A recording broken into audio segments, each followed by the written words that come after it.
There's nothing more critical to the future of the financial advisory profession than next-gen talent. I'm joined today by Kevin Keller of the CFP board and our next-gen correspondent, Shannon Rossick. Kevin, start us off.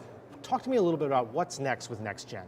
Well, we think the future is very bright, and that's because as we look to the future, we have 140 baccalaureate programs, CFP board registered programs, that are preparing students to sit for the exam.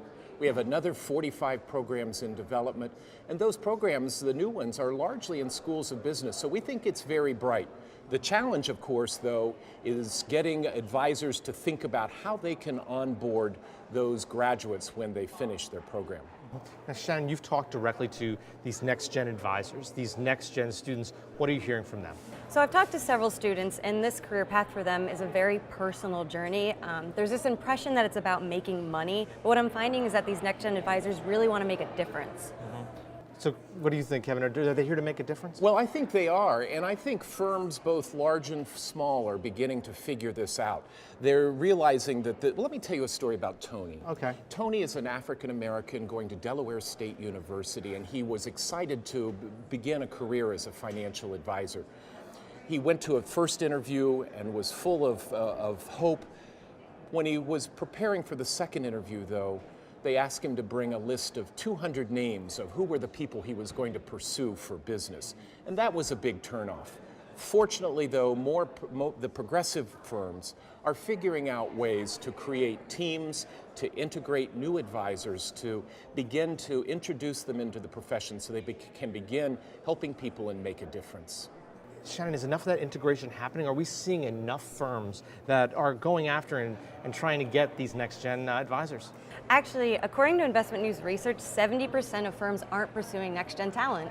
That's unfortunate, and that's one of the things that here at the Market Council Summit, I'll be asking the advisors here to really work hard at figuring out how to integrate the recent college graduates into their programs. We see the trend, though, being toward creating teams, integrating them so that they can begin to have exposure and with clients so that they're not just doing back office stuff and begin to practice financial planning soon after they graduate.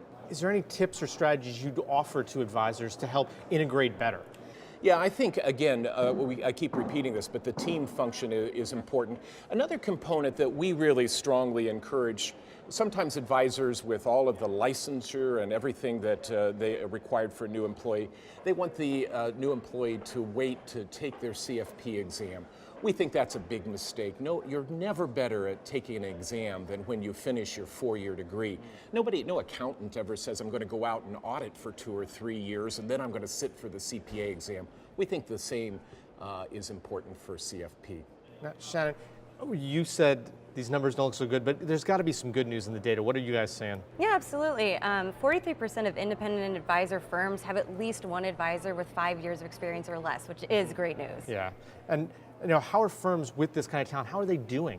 It turns out that they're actually extremely productive, posting 53% higher revenue per professional than those without next-gen talent, so good things. Yeah, and that's impressive, though, that kind of data, that firms with next-gen talent are doing so well. It is, and one of the things that we're doing at CFP Board is creating the Center for Financial Planning as a way to create a more sustainable and more diverse supply of talent. So we're addressing it, hoping to work with firms large and small and the entire ecosystem to address this topic.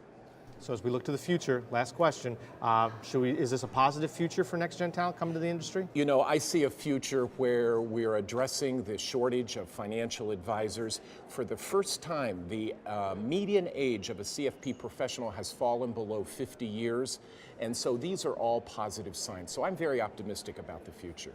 Sounds like the future is really bright for next-gen talent. Kevin, thanks so much for joining us today. Some great insights.